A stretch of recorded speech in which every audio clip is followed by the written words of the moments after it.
So that's why, Stephen, you can take it away. And if anyone has any questions, maybe you could type them into the box and then I'll ask Stephen afterwards. So we'll have a 40-minute talk and then we can answer any questions. Okay. Go ahead there, Stephen. All righty. Just get this. Can you see that? Or Perfect. yeah, and just start the slideshow now. Second.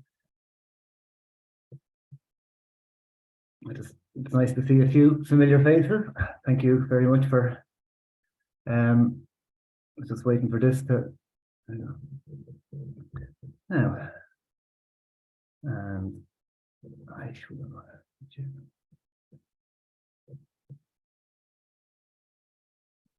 I can't remember how presenter view, is it?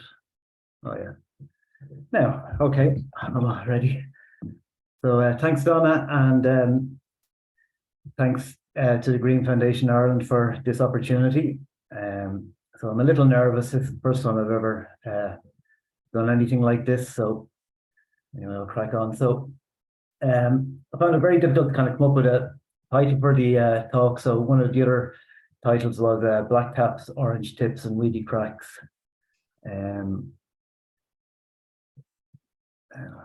So just a little bit about myself. So I grew up in Artane and I always had a love of nature. So I can actually read my notes there. I'm just going to move everybody around. That's better. Both my parents were good gardeners. My mum definitely had green fingers. My dad would pretend not to know what a weed from a plant was, but that's not true. I think he just wanted to get out of doing the gardening.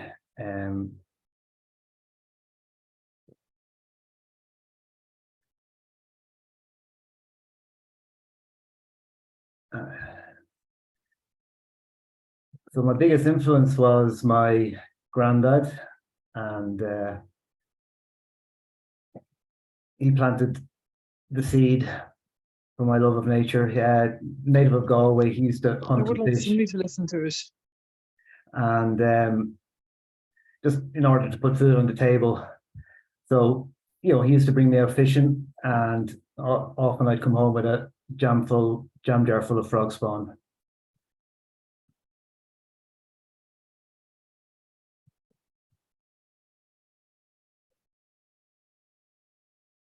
So I kind of grew up then watching Eamon de Butler and Gareth Van Gelderen on RTE, and then David Attenborough and David Bellamy on BBC.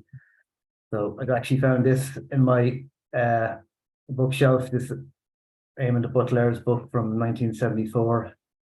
And then in the 80s, then obviously, I was in my teenager years, like Channel 4 was starting, and you know, we were faced with ozone layers and acid rain, and every second program was about nuclear war and how to survive it. So, you know, it was scary times, and I joined the Irish Wildlife Federation then, as it was known, and I was actually became a member of the Dublin committee.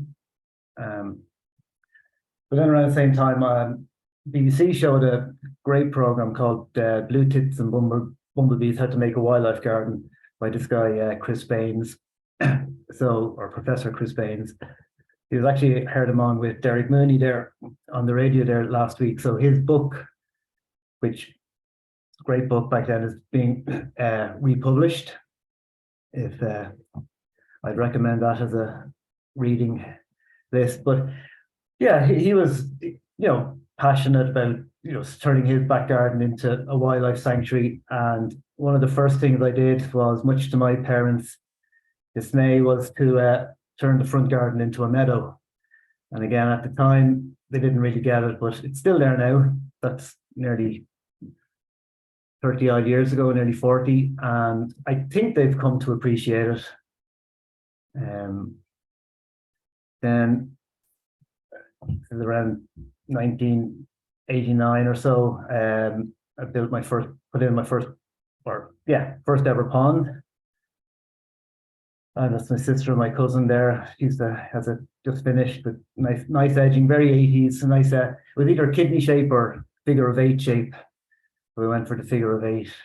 Not necessarily very wildlife friendly with the edging there, but in the far corner there was a nice grassy lip for the frogs to get in and out. And that's kind of after it has matured a little bit, and the cousin's over like dipping for tadpoles. Then I studied amenity horticulture in Glasnevin in the Botanic Gardens, and I qualified with a diploma in '92. And then I set up Hazelwood Landscapes in '94. Had a few other jobs, worked for Temple Bar Properties and a greening initiative in Temple Bar, which was great fun. And some of the work I've been doing over the years, just, I do landscape design, build and maintenance. And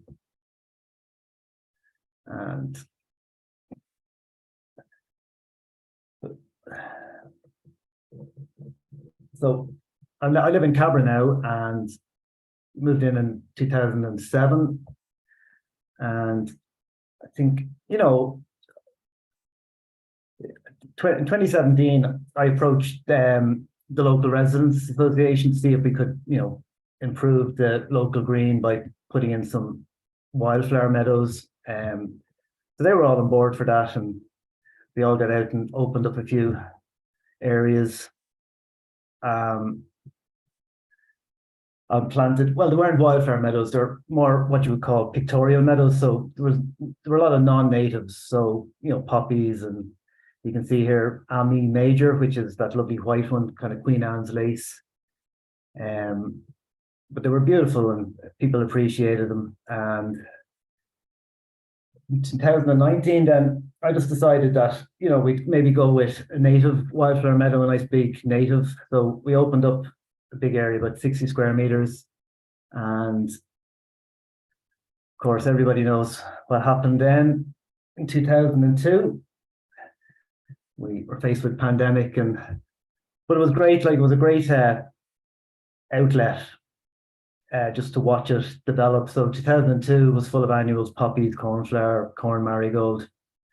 2001, a lot of oxeye daisy, few annuals, few poppies popping up. And even last year, a lot of oxeye daisy. Was just quite tall, kind of collapsing, but that's the nature of a newly established wildflower meadow from seed. Takes a while for them just to settle down. So that's up to, so over the, I was approached in 2001 by a neighbour who knew of the work I was doing out in the green and knew of my love of nature, and wanted to know if I would be interested in setting up a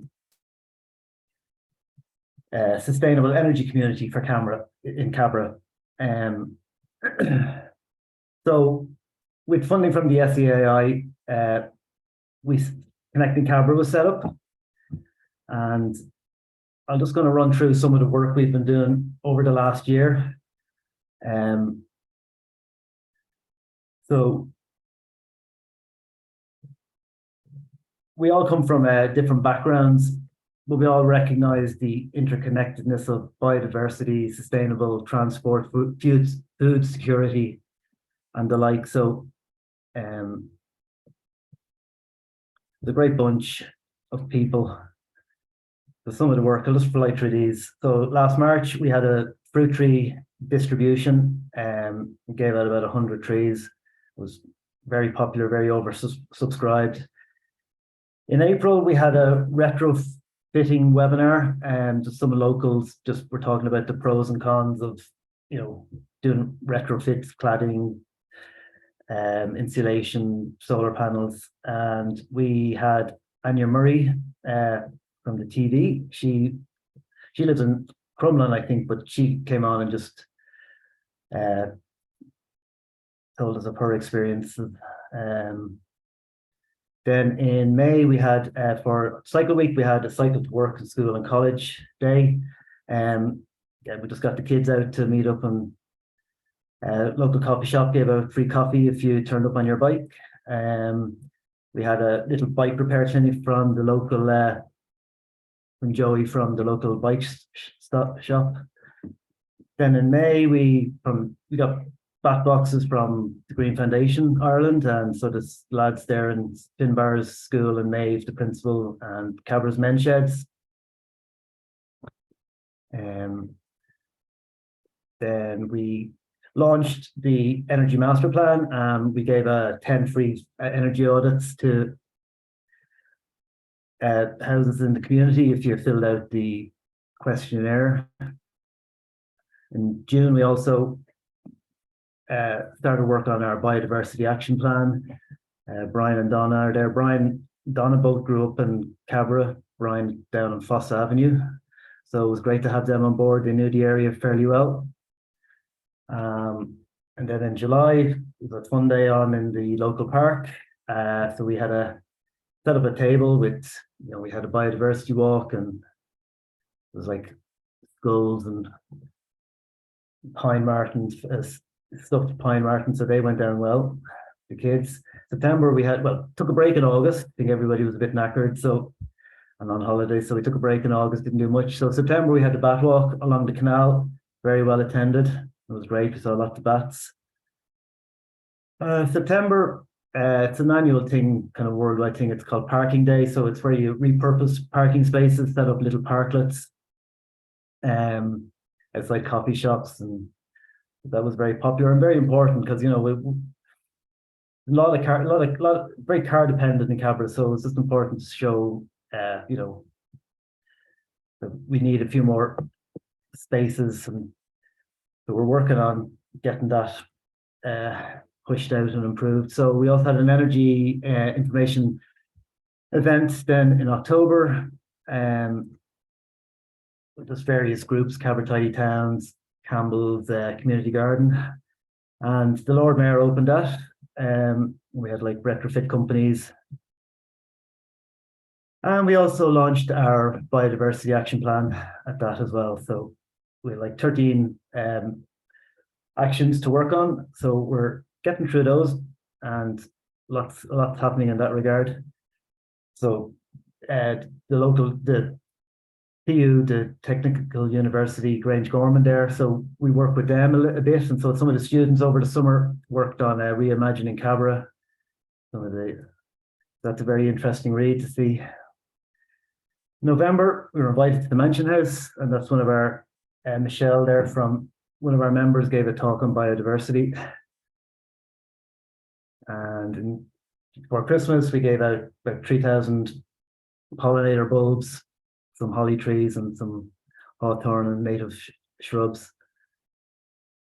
And then in December, one of our members came up with a great idea it's called Space to Grow. It's an intergenerational garden share. So older people with maybe space in their front garden, and then younger people who apartment living or renting and want to be able to grow some veg. So you pair them up, and they're supplied with a planter container, raised bed, soil, starter kit and seeds. And they make friendships, grow food, share ideas, share skills and knowledge. So that was a lovely project. Took a lot of work, but it's up and running now. January, we had some bulbs left over. So I think it was 2nd of January, nice cold frosty morning. We got out and planted those around in the church grounds here in Cabra in Christ the King.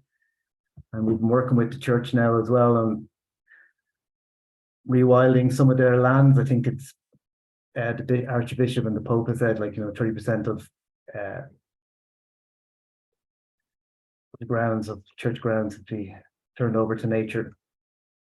Ran our second 3-day in February, and this time we had over 1,000 trees to give out. Again, were snapped up. It was just great to meet people from last year who were, their trees are thriving, and it's just a lot of fruit trees this year.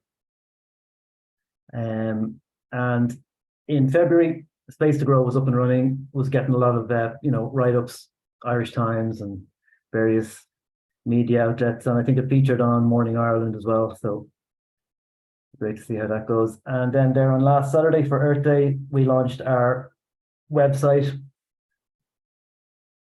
connectingcabra.ie. So you can have a look at that if you like and see all the great work we're doing. And finally, you can follow us on Twitter, Facebook, and Instagram, and obviously on connectingcabra.ie. I'm exhausted after that now. So,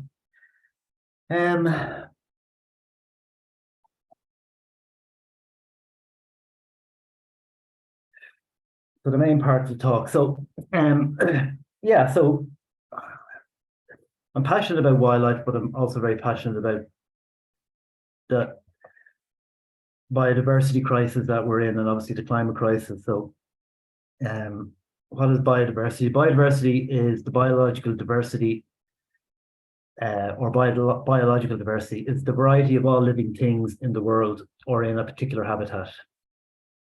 And as you know, in 2019, Ireland declared a climate and biodiversity emergency, and the Citizens' Assembly on Biodiversity Loss, their final report makes 159 recommendations. So we have a lot of work to do, but from my point of view, living in Dublin, so 27% of the greater Dublin area comprises of gardens. Obviously, some areas are a lot greener than others, but they're very important corridors and links and refuges for wildlife. And I think even our towns and cities are probably more biodiverse. I think some of our countryside has become very sterile due to farming practices and land use. So I think gardens are vital. So for anybody who doesn't know Cabra, it's a suburb on the north side of Dublin, situated about 2 kilometres from the city centre. So between the Royal Canal on its northern boundary and the Phoenix Park to the south. So at the last census, there was 22,700 residents, and Cabra, amongst other things, is famous for bachelor's beans and Dicky Rock.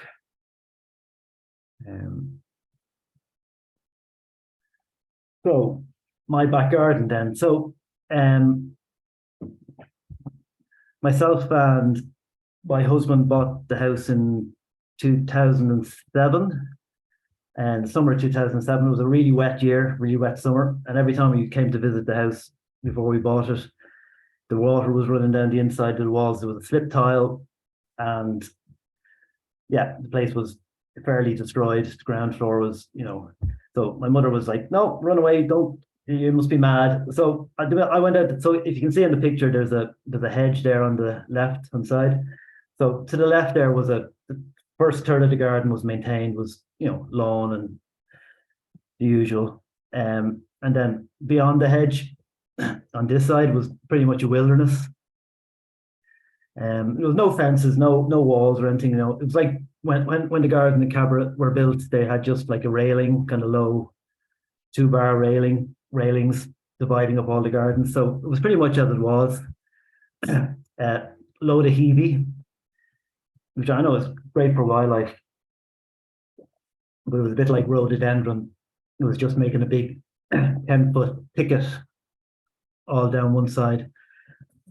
And I think it was, July or so when we saw the house first, and it was like a whole lot of raspberries just growing. And I went down and picked some raspberries, and I was like, yeah, this is the house for me. Or for us, I should say, yes. Now, so yeah, it has changed a lot. So I mean, I'm a gardener, horticulturist. So it's a mix of ornamental plants and more wild or native plants. I grow a little bit of veg. Oops, sorry. So over the years, I've recorded 13 species of butterfly. So, small white painted ladies, holly blue, orange tip. One year, the painted ladies was a big influx about 2 years ago. And I think in September there was just like so many of them feeding on the Verbena bonariensis, especially out in the front garden where it's nice and sunny. Peacock, small tortoiseshell, meadow brown, comma butterfly. It showed up about 2 years ago. Very happy to see that because that's a new arrival into the country, relatively new, but it's kind of fairly spread up along the east coast, and I think it's been recorded in much of the country now, but it came over from the UK, I presume. But red admiral and large white, speckled wood, small heath, and green veined white. Then some of the bees that I've recorded in the garden. Like there's 102 species. It keeps growing all the time. We keep discovering new ones. Last year, over in Harrow's Cross, the hairy-footed flower bee was discovered in a woman's front garden. I actually got to see that about 2 weeks ago at a community event for an event for community groups to help pollinators. So some of the bees, then there's some mining bees. So this is Andrena species. I'm not 100% sure which one. Red-tailed bumblebees, another mining bee there, another Andrena. So Gwen's mining bee. There's been sharp-tailed bees, patchwork leafcutters, buff-tailed bumblebee, just your common honeybee, furrow bee, I think, and an early bumblebee. So like bumblebees or bees in general their numbers have declined drastically, and this moss carder bee has, in the UK, it's declined by around 90%. It has a bit of a stronghold here in Ireland still, so along the west coast especially, but isolated populations. It was fairly widespread, but not common. But this was in my garden last year, so there is a population in the Phoenix Park. So it's just nice to see it. So, and I think the the leafcutter bee is probably one of my favorites. This is one in a thistle with bum up full of pollen. You can see the yellow. So they collect pollen on their underside of their abdomen. And it actually, I'll just go back. The sharp-tailed bee is like a cuckoo. They're called a cuckoo bee, or they're kleptoparasitic, and they'll actually go in and lay their egg in the nest of the patchwork leafcutter. So that's the reason that I had a sharp-tailed bee in the garden. We'll just have a look at this fella again, or girl, I should say. So, sorry, I hope I'm not boring you all. So moths. Moths are a fascinating group as well. So, I don't know, a couple of 2,000 moths, I think. But there's just a few of them that are, I can't remember half the names of these now. I think it's a yellow underwing, a large yellow underwing there. So, common emerald, brimstone, the yellow one. There's angle shades, a scalloped hazel, swallowtail, the other yellow one. That one just flew into the kitchen and landed on the floor.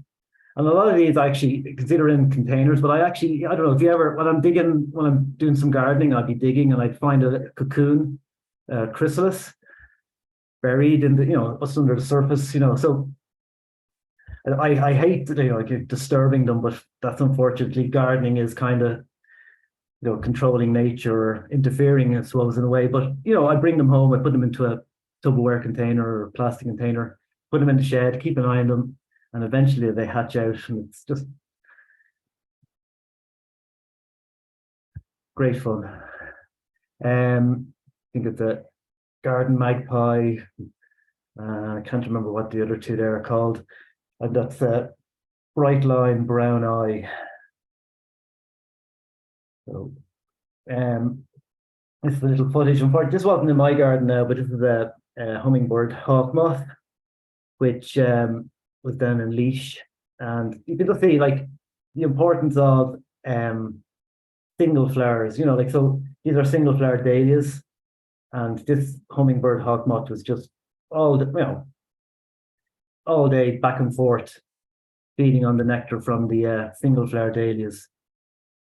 And also, like, they're so popular with bumblebees as well. So yeah, the hawk moths are a fascinating group of moths. They're so big, so different. And convolvulus hawk moth, it's a migrant. It visits, comes up from the continent. They don't overwinter. It's too cold still. But I suppose with climate change, these species would become more common. And I think I've had them in the garden twice in 2 years and 2 occasions. But this one, I heard them before I saw them, and it was feeding on the honeysuckle in the hedgerow. And they're just so big, just huge, enormous things. And then, as Donna was saying, the reason I was asked to do the talk was because of the bats that were in the garden. So, as part of our biodiversity action plan, Brian lent some of the group a bat monitor that you put it up, and it records bat activity. You can leave it up for a month or two, but we had it for a couple of days each, and the results came back. I had 4 species of bat in the garden recorded. 2 species were actively feeding, the common pipistrelle and the soprano pipistrelle, and socializing and calling other bees or other bats. Sorry. Also had a brown long-eared bat, which was delighted to hear. Great looking bat. And Leisler's, I think. So I think there's 9, Donna can correct me, 9 species of bat in Ireland. I think 7 have been recorded in the Phoenix Park. So don't know if I'll ever get 7, but I'd hope to maybe have Daubentons once I get my proper pond built and up and running. But I think Daubentons are a kind of water specialist bat. They're known as the fishing bat. The fishing. What am I doing for time? 26. So how to attract wildlife to your garden? Well, if you provide food, provide shelter in a home, or if you can provide somewhere for them to breed and to complete their life cycle. So, I suppose putting up bird feeders is great. It really helps, but I think if you can make a mosaic or create a tapestry of habitats and get your neighbors to do the same and link all of these gardens together. So yeah, one thing after this talk is I think everybody here is probably on the same sheet, as regards our love of nature. But I think to talk to your neighbors and get them to set aside some of their garden for nature. So I'll just talk briefly about some of the habitats that you can create in the garden. So I think the number one thing you could do is build a pond. No matter how big or small it is, even small ponds, even a bucket of water full of mosquito larvae are beneficial, believe it or not. And for some reason, I seem to have lots of buckets full of water in my garden. I can never throw them out. I look into them and you can see mosquitoes. So best place to build a pond would be away from overhanging trees in quite a sunny position. Obviously, you need to have it on a level site, because obviously water will find the lowest point. So, it's quite easy. You'll be digging out a lot of soil, so it's easy enough to level off. If you're on a sloped site, you can use some of the excavation to, build up the lowest part of the site.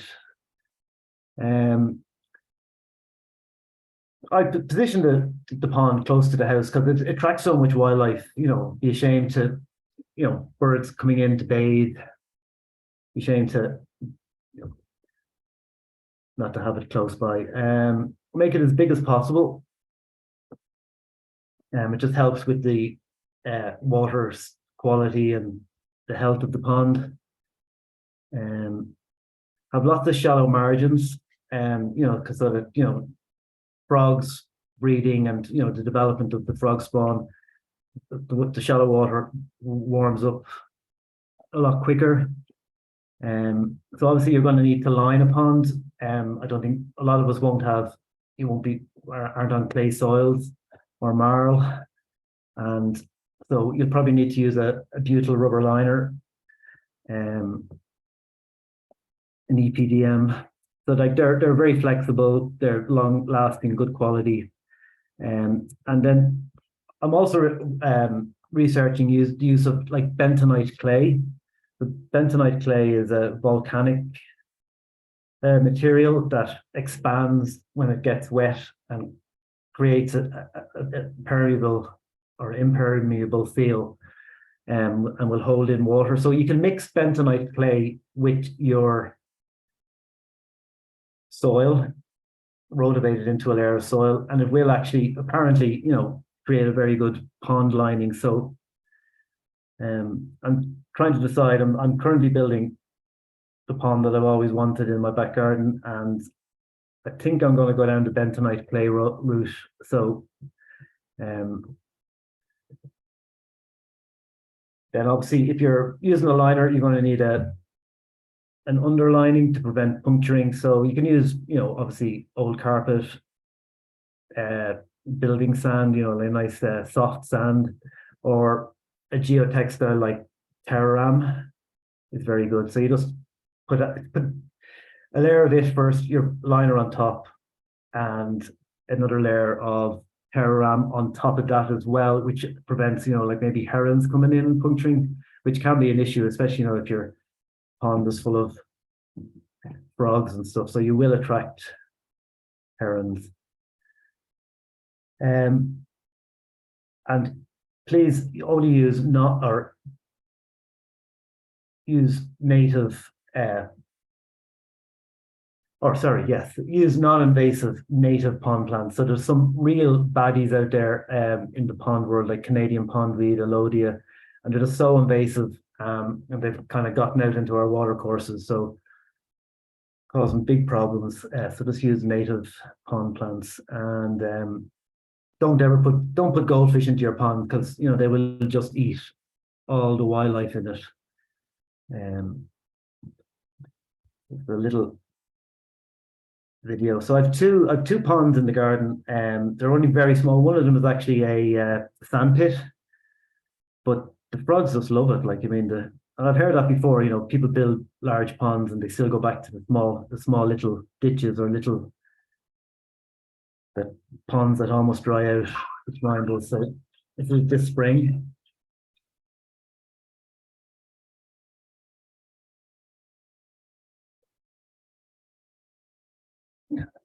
With the sirens in the background. And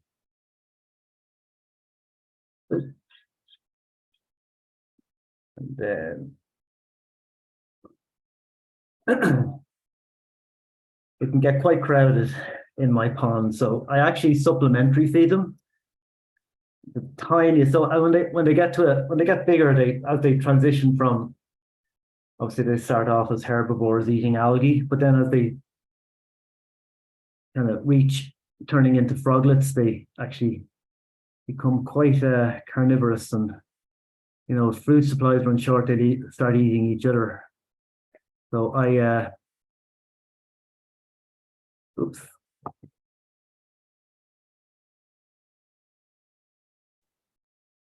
sometimes use a tiny little bit of minced beef, or actually I think that's a little bit of cat food.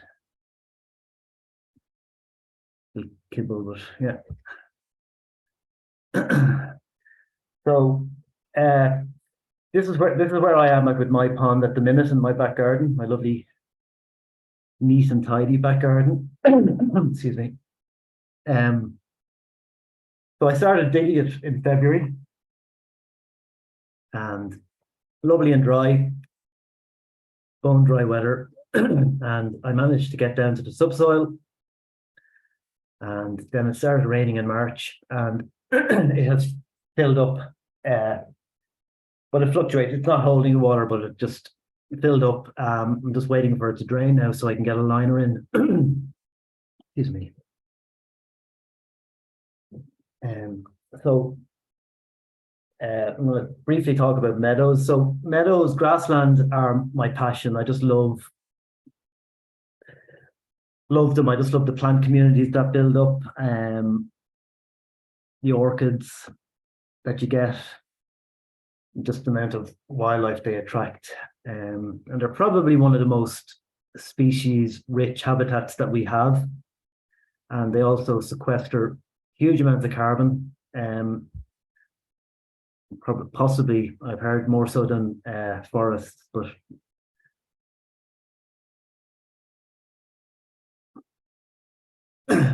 so meadows or semi-natural grassland are some of the most threatened habitats in Ireland. And they are also amongst the most biodiverse. 97% of traditional hay meadows have disappeared in the UK. And this picture here, this is not a meadow, a wildflower meadow. This is a pictorial meadow or a seeded annual meadow. So most of these plants are non-native, more native to maybe North America. They look great. They do provide a certain amount of food for pollinators, but I think they've kind of created a false perception of what a meadow should look like. So, I've done plenty. I'm a fan, like Nigel Dunnett. He's a landscaper in the UK, or a landscape designer and lecturer. He lectures in Sheffield University. Like he came up with, this is like, seed mixes that he has produced, and he did a lot of work around the Olympics in London, kind of planting. But they've created awareness. People, want meadows now in their garden. They want this type of meadow, a flowery meadow, but what they should be having is so they can take a while to traditional Irish wildflower meadow can take a number of years, up to 5 years, to settle and establish. So how to make a wildflower meadow? So one of the best ways to create a wildflower meadow is to do nothing. If you have a lawn, older the better, that hasn't been fertilized or had weed killer used on it, just allow it to grow over the summer and see what flowers grow.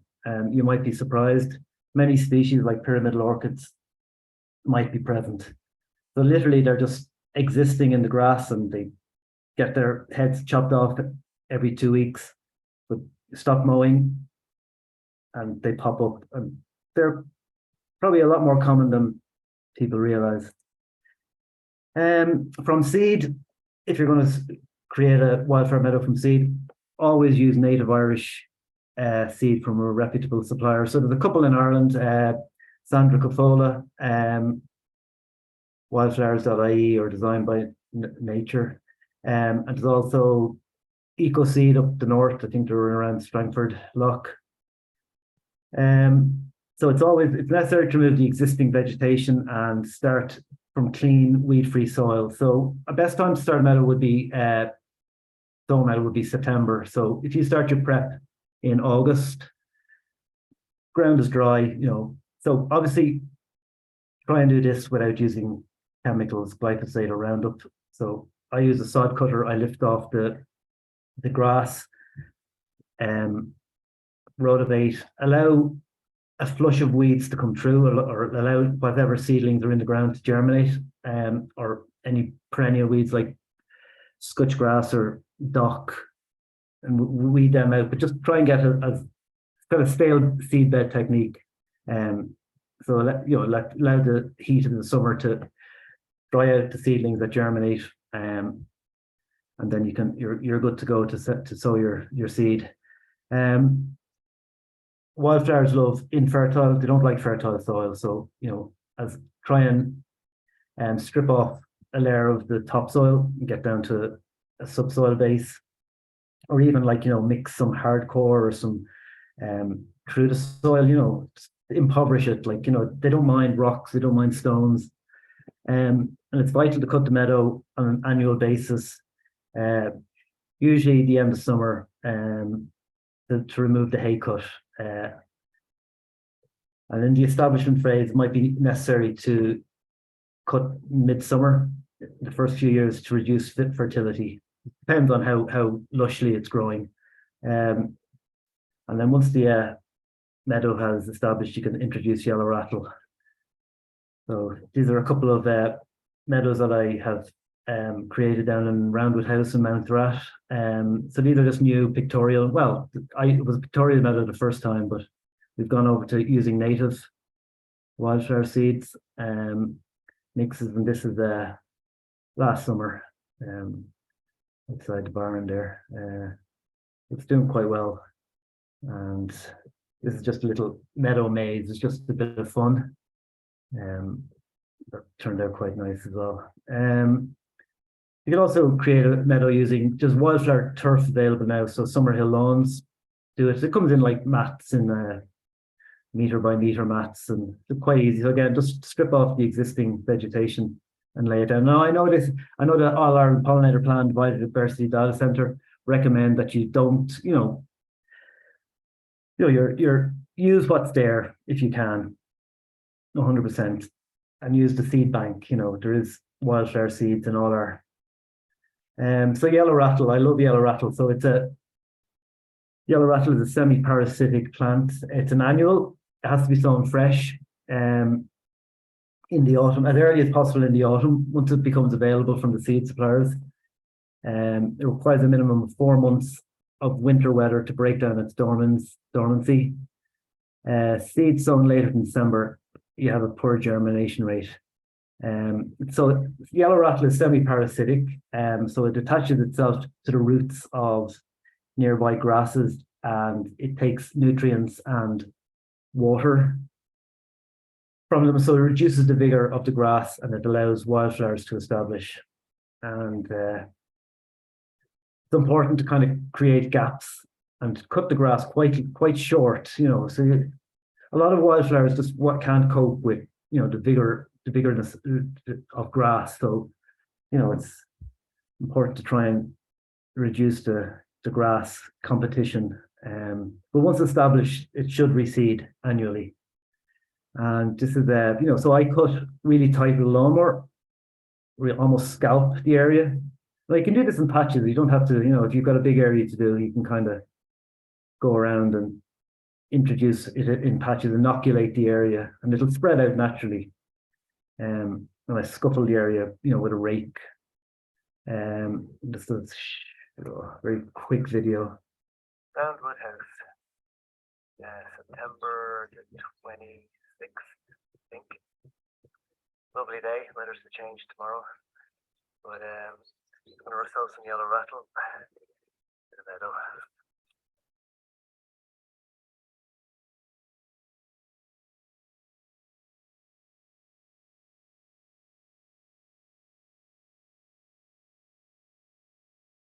Open up the board, best you can.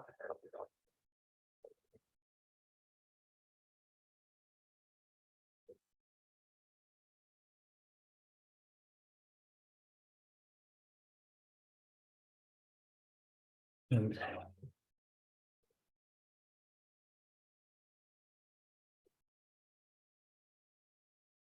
the reason it's called yellow rattle. So I'm just going to run through quick some of my favorites and top 10s as recommended by the All Ireland Pollinator Plan. So teasel, I think, I would have to have teasel in my garden. I know some people think it's a bit weedy, and it is. Once you have it, you'll never not have it. But it's just great for feeding the bees, love it, and then obviously the seed over the winter. The finches, goldfinch will flock onto it. It just looks great as well, very architectural. So my other favorite my favorite butterfly is an orange tip, and they can be encouraged into the garden by growing cuckoo flower, cardamine, or garlic hedge mustard. And again, this is the orange tip butterfly caterpillar feeding on garlic hedge mustard, and this is a cocoon that I happen to look. They're very difficult. They're so very well camouflaged. It'd be impossible to find it. They generally just kind of find a branch somewhere, a twig, and pupate on that, and they remain there all summer, over winter, and emerge the following spring. So cardamine, cuckoo flower, and garlic hedge mustard. Very easy. Garlic hedge mustard is a biennial. It sort of seeds around. Looks a bit scruffy when it goes to seed, but you know, if you want, definitely. And then the patchwork leafcutter bee, my favorite bee, and this is it on. This plant is called nipplewort.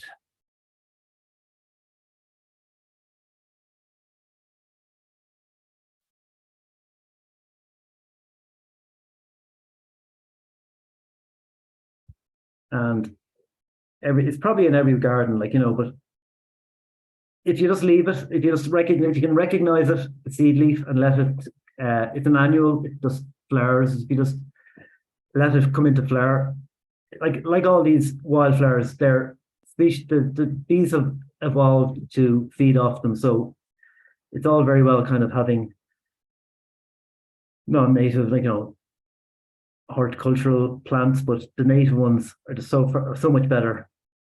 I'm going to have to rush along and then just a quick video. This is the sharp-tailed bee I was telling you about, and you can just see her here now. She's hanging around, just waiting for an opportunity to hop into the. So these are drilled logs.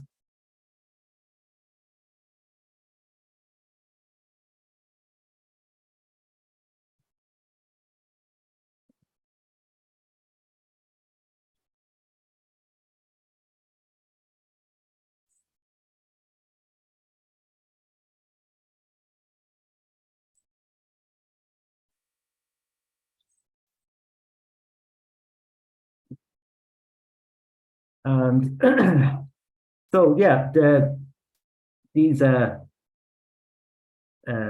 cavity, they live in holes. So like the mason bees and the leaf cutters will live in these sort of, like, you know, you see these bee hotels. You can make they're very easy to make. Just drill a log with an 8mm drill bit and try and drill them as deep as you can, at least 150mm, or not, or more. Bamboo canes, just make sure the back end of it is sealed. You know, and this one here, the plastic one, is one I bought for mason bees. And a mason bee, it wasn't native to Ireland, but it's here now. I think it might have been introduced for pollinating. So there's mason bees in Ireland, red mason bee. And the leafcutter bee, this is what it does on the maple, like taking little chunks out, kind of turning it into doilies. If they weren't nice enough, I think this is great. A little bit of damage, but you know, plant doesn't suffer. And this is my crab spider, which was living out the front for a couple of weeks. Every time I come home, it'll be sitting on the oxeye daisy. And you can see, actually, I think it might be a male up in the top left-hand corner there as well, but just fascinating. And then obviously the crab spider doing what they do, and it had got a honeybee. And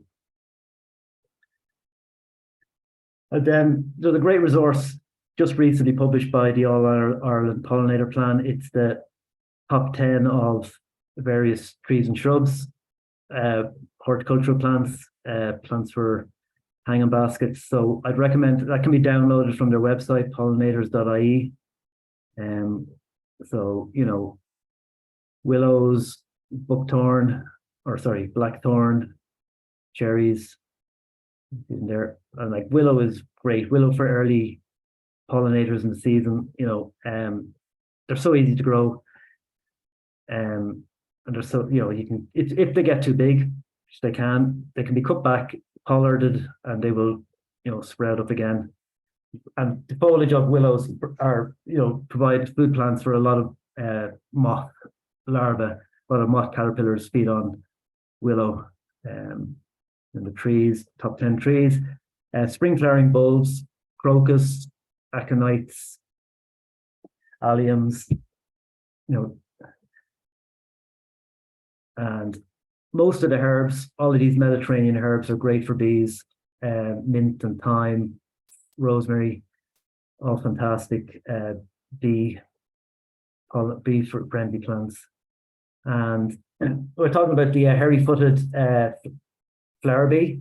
Lungwort pulmonaria is its favorite, or their favorite. So it's going to be spreading. It's spread throughout the UK very rapidly. It's in Dublin now. It's undoubtedly going to be spreading. So plant lungwort flowers very early. Bumblebees love it too, but if you want hairy-footed flower bees in your garden. And thank you so much. I really appreciate that. I hope I didn't bore you too much. If you have any questions. So I stop sharing.